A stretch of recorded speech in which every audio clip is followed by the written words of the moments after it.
Bonjour à tous, ravi de vous retrouver pour cette nouvelle émission. Le monde bouge et avec lui de nombreux secteurs, de nombreux métiers grâce ou à cause de la numérisation. Et parmi ces métiers, celui de banquier. On en parle aujourd'hui dans cette émission avec les défis du secteur bancaire à Nyon avec l'arrivée d'un nouvel acteur, la banque Valiant. Pas de personnel, en tout cas pas de guichet sur place, mais un écran. On a un conseiller qui se trouve à quelques centaines de kilomètres de là pour répondre à vos questions. Et on a le plaisir d'accueillir tout d'abord le responsable de la succursale de Nyon de la banque Valiant, c'est Jean-Marie Guignard. Bonjour à vous. Bonjour. Merci de votre présence. Et à vos côtés, Cyril Favrel. Bonjour. Bonjour. Fondé de pouvoir et chargé de clientèle. Alors là, pour le coup, pour une banque beaucoup plus traditionnelle, la Caisse d'épargne de Nyon, il y a toujours des conseillers, des guichets qui sont présents sur place. Comment vous voyez l'arrivée finalement de ce concurrent sur votre terre? Écoutez, en tout cas, déjà, je souhaite la bienvenue à mon confrère, M. Guignard. Écoutez, concurrent, ce n'est peut-être pas le bon terme choisi. Je pense qu'au vu des prestations qu'on va développer plus tard, nous avons deux marchés totalement différents avec une clientèle qui attend des services et des produits également qui sont différents, avec, comme vous l'avez répété, des guichets qui ne sont pas virtuels mais physiques, avec un être humain derrière qui vous accueille. Pourtant, de ce que j'ai compris, le marché visé, en fait, la clientèle privée et entreprise, c'est la même que la vôtre. Alors, bien évidemment qu'elle se situera dans le même district, dans le même espace géographique. Après, je pense que si nos clients nous ont fait confiance aujourd'hui, j'imagine qu'ils nous le feront encore demain, de par le lien de confiance qu'on a pu tisser avec eux jusqu'à aujourd'hui. Alors, Jean-Marie Guignard, la Banque Valiant, c'est une banque qui est issue des fusions des caisses d'épargne de Berne. C'était en 1997. Aujourd'hui, c'est plus de 90 succursales, 1000 collaborateurs. Et en l'espace de quelques mois, 14 mois, 3 succursales ouvertes dans le canton de Vaud, Nyon donc dernièrement. Pourquoi cet intérêt pour l'arc lémanique et pour Nyon en particulier? Absolument. Alors la direction générale a décidé, lors d'une politique d'expansion décidée en 2014, d'agrandir son réseau qui était historiquement basé sur les cantons de Lucerne, Berne et Argovie, de s'étendre sur le plateau en direction des lacs de Constance et du lac Léman. Là où on retrouve encore un potentiel important de développement. Pourquoi Nyon? C'est une ville de taille moyenne. On n'a pas voulu s'installer dans des villes comme Genève, où une banque supplémentaire serait une goutte d'eau dans un monde déjà surchargé de banques. On va plutôt sélectionner des villes avec un potentiel important, comme Morges, Vevey, Nyon, qui sont les critères principaux. Côté suisse-allemand, c'est aussi un peu cette même optique pour répondre justement à des besoins croissants de la part de nos clients. Est-ce que vous rejoignez Cyril Favrel quand il dit qu'il ne vous considère pas comme un concurrent? Qu'est-ce que vous lui répondez? Je suis tout à fait d'accord. Donc nous n'allons pas nous manger, nous cannibaliser entre nous. Juste pour rappel, il y a une vingtaine d'années, la ville de Nyon comptait à peu près le double de banques actuellement. Et nous avons constaté au fur et à mesure du temps, la fusion, les absorptions de la Banque Valiant ont aussi été un peu l'image de ce qui s'est passé dans le monde bancaire dans les années 90, à savoir tout un regroupement d'établissements bancaires. Et finalement, c'est le client qui en a pâti puisque le choix aujourd'hui est très restreint. Nous arrivons avec une nouvelle possibilité, avec des critères, vous l'avez dit, c'est une banque virtuelle avec un guichet automatisé qui se situe à Bienne, avec une vraie personne, mais pas en face de vous. Il va falloir accepter cette façon de faire. Ça va aussi un peu dans cette ère du temps où les gens veulent un peu de changement, acceptent ou non le changement, garderont les guichets ou voudront passer sur un système un peu plus novateur. Oui, alors on précisera qu'il y a quand même 3 collaborateurs qui travaillent sur place, dont vous à Nyon. Cyril Favrel, on a compris qu'il y a l'aspect traditionnel et humain encore qui est très présent et qui probablement va le rester, mais forcément, vous ne pouvez pas passer à côté de cette révolution numérique. Qu'est-ce que vous incluez finalement dans votre quotidien et peut-être quelle est la limite que vous vous posez? Alors la limite, elle est de toute façon établie par les instances telles que la FINMA ou l'Association suisse des banquiers en termes d'identification de notre clientèle. Je dirais qu'avec la clientèle déjà établie, on essaye, et en tout cas on met en place des canaux de communication qui sont autres que la visite simple à nos guichets ou dans un salon avec un conseiller. Ça peut être simplement du téléphone, ça peut être de l'échange d'emails, ça peut... voilà, après il y a de toute façon des échanges aussi au niveau de la plateforme e-banking de la Caisse d'épargne de Nyon. Donc on fait en sorte de pouvoir être disponible par rapport à nos clients actuels, pour des nouveaux clients, nous n'allons pas échapper à une identification, que ce soit au travers d'une authentification de leur pièce d'identité, soit via un notaire, soit via des offices de poste qui le font très bien. Donc ça permet déjà un premier engagement, un premier contact à distance. Mais on apprécie toujours de rencontrer le client, que lui-même nous rencontre, qu'il se fasse déjà lui-même sa propre idée de quel service il va pouvoir obtenir dans un établissement comme le nôtre. Oui. Jean-Marie Guignard, quand on parle de tous les secteurs avec la numérisation, c'est clair que c'est un trend important. La banque, c'est quand même particulier. On parle de l'argent, de notre argent. A priori, on pourrait se dire c'est un secteur qui est peut-être plus sensible à mettre en place justement ces éléments liés aux nouvelles technologies. Cyril Favrel nous parlait par exemple de l'identification. Comment ça se passe concrètement pour assurer que la personne qu'on a devant l'écran, à travers l'écran, c'est la personne qui est titulaire du compte par exemple? Alors, je vous rassure déjà sur une première chose, nous allons rencontrer les clients, ça c'est une volonté. Par contre, cette étape d'identification a été simplifiée, dans le sens qu'une ouverture maintenant peut être faite à distance, depuis chez soi, grâce à une webcam.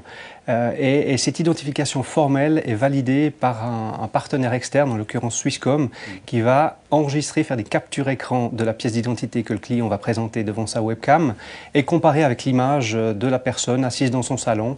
On a souvent des reproches que on m'a pas dit, j'étais pas bien coiffé, ou alors c'était pas rangé derrière moi. Voilà, on fait l'ouverture de son compte depuis chez soi, puisque c'est un peu cette procédure qui prenait du temps à l'époque, d'aller à la banque faire l'ouverture. On veut simplifier, rendre la vie plus simple pour nos clients. Est-ce que vous n'excluez pas, c'est peut-être un préjugé qu'on a, mais les personnes d'un certain âge ont plus de difficultés avec les nouvelles technologies? Est-ce que finalement c'est peut-être un parti pris d'exclure une partie peut-être de la population? Je dois vous donner raison, c'était la façon de penser que j'ai eue pendant quelques temps. J'ai eu la chance de participer à l'ouverture d'une succursale qui a ouvert en novembre 2017, donc à Morges, et on avait cette façon de penser que notre gamme de clients cibles serait de l'ordre de 25 à 45 ans. Clients numériques, très peu de temps, et avec un attel greffé dans la main. Et en l'occurrence, on s'est retrouvé plutôt confronté à des clients de l'ordre de 45 à 75 ans qui veulent vivre le changement, qui ne veulent pas passer à côté de ces nouvelles technologies. Ce sont les gens qui se sont mis sur Internet sans trop de difficultés. Et là, le principe de se greffer un attel dans la main avec quelques manipulations qui ne sont pas forcément aisées et évidentes, ce sont des choses qui ont bien passé. Et évidemment, on va devoir convaincre des gens de changer leur façon de faire. Mais nous ne sommes pas dans une gamme de clientèle senior ou senior plus qui ne seront pas les bienvenus. Au contraire. Et comme vous le disiez, nous sommes toujours 3 pour aider ces clients. Donc ce n'est pas le but non plus d'être absolument totalement indépendant. Il y aura toujours une assistance, qu'elle soit à distance à Bienne ou à côté de Berne à Gumligen, ou simplement quelques mètres plus loin à Nyon. Il y aura toujours quelqu'un pour aider les clients. Alors Cyril Favrel, la Suisse romande est un petit monde, le secteur bancaire malgré tout aussi. La preuve, vous êtes passé d'ailleurs par une même banque auparavant, avant vos parcours respectifs. Les règles sont beaucoup plus strictes. On n'est plus banquier aujourd'hui, le quotidien est très différent de ce qu'il y avait, ne serait-ce qu'il y a 10 ou 15 ans. Les défis principaux, selon vous, de votre secteur, aller sur une échelle de 10 à 15 ans, quels sont ces défis? Très bonne question. Ça fait 10 ans que j'ai rejoint la Caisse d'épargne de Nyon. Donc, votre question sur les 10 dernières années, j'ai pu voir l'évolution d'une banque comme la nôtre qui il y a encore une douzaine d'années, se contentait d'accueillir son client au guichet, faire des opérations simples, ouvrir un compte. Les taux étaient ce qu'ils étaient, bien plus élevés qu'aujourd'hui. La situation était, entre guillemets, idéale. Quelques crises financières ont passé par là, crises mondiales, qui n'ont pas forcément touché la Caisse d'épargne de Nyon, bien au contraire, mais sur lesquels on a dû s'adapter, on a été confronté à des charges administratives, des contrôles beaucoup plus rigoureux, des contrôles aussi au niveau des fonds propres. Alors, heureusement, la Caisse d'épargne de Nyon avait anticipé ces mesures-là.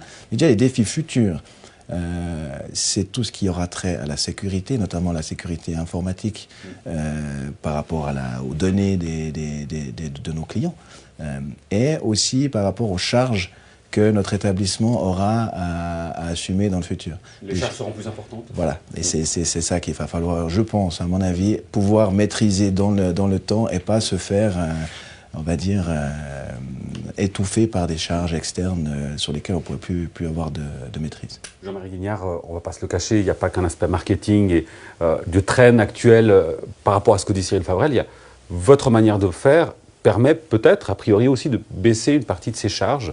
Forcément, quand on n'a pas des guichets et il n'y a pas forcément le fast qu'on peut retrouver auprès de certaines banques dans certaines succursales, c'est une manière, vous parliez d'agilité, mais aussi de réduire les coûts. Exactement. Exactement. C'est tout à fait la façon voulue aujourd'hui de baisser les charges, puisqu'on ne peut pas augmenter les revenus. Les clients ne sont plus d'accord comme par le passé, de se dire, bon, attends, une hypothèque à 2,5 ou 2,75, c'est normal. Maintenant, au dixième ou au point près, le client va quand même regarder, négocier. Les frais aussi sont toujours bataillés. Personne n'aime payer les frais, mais là, maintenant, les gens ont vraiment cette tendance à les négocier. Donc, on a dû trouver d'autres solutions. Et ça va dans cette évolution en constatant une diminution drastique du nombre d'opérations de guichet. J'ai pu l'observer auprès de l'établissement où j'étais précédemment, où les opérations ont quasiment diminué de 80% en l'espace de 10 ans, justement. Donc les habitudes changent, la technologie change, les façons de faire changent aussi. Le commerçant aujourd'hui n'accepte plus forcément volontiers de grosses sommes en espèces. Donc il y a lieu d'intégrer ça dans ce contexte bancaire actuel, cette relation à la banque, cette relation à l'argent, et en se disant quand est-ce que la dernière fois je suis passé au guichet de ma banque pour faire une opération et n'aurais-je pas pu faire autrement, que ce soit par le bancomat, par une opération e-banking. Et c'est dans cette optique-là que nous nous sommes dit, effectivement, une personne au guichet ou à l'accueil qui attend, c'est un certain coût. C'est aussi un niveau de formation. Il faut aussi parler du recrutement de ces personnes. J'en reviens à ma comparaison du nombre de banques formatrices qui allaient chaque année former 1, 2, 3 apprentis fois X banques. Ça nous retrouvait plusieurs centaines de nouveaux employés sur le marché. Aujourd'hui, ce n'est plus le même nombre. Les apprentis se forment, mais en nombre beaucoup plus restreint. Et trouver du personnel qualifié qui puisse être la porte d'entrée, la carte de visite de la banque est devenu de plus en plus difficile. Donc nous misons pour des personnes à distance qui vont pouvoir accompagner dans un premier temps, une sorte de triage, pour ensuite être pris en charge pour des questions plus spécifiques par des conseillers qui seront eux sur place. À vous entendre, messieurs, c'est une impression, les belles années sont derrière nous. Derrière vous, en l'occurrence? Non, au contraire. Je pense qu'on a pu montrer qu'on a traversé une crise qui a été mondialement connue en 2008 et les années qui ont suivi.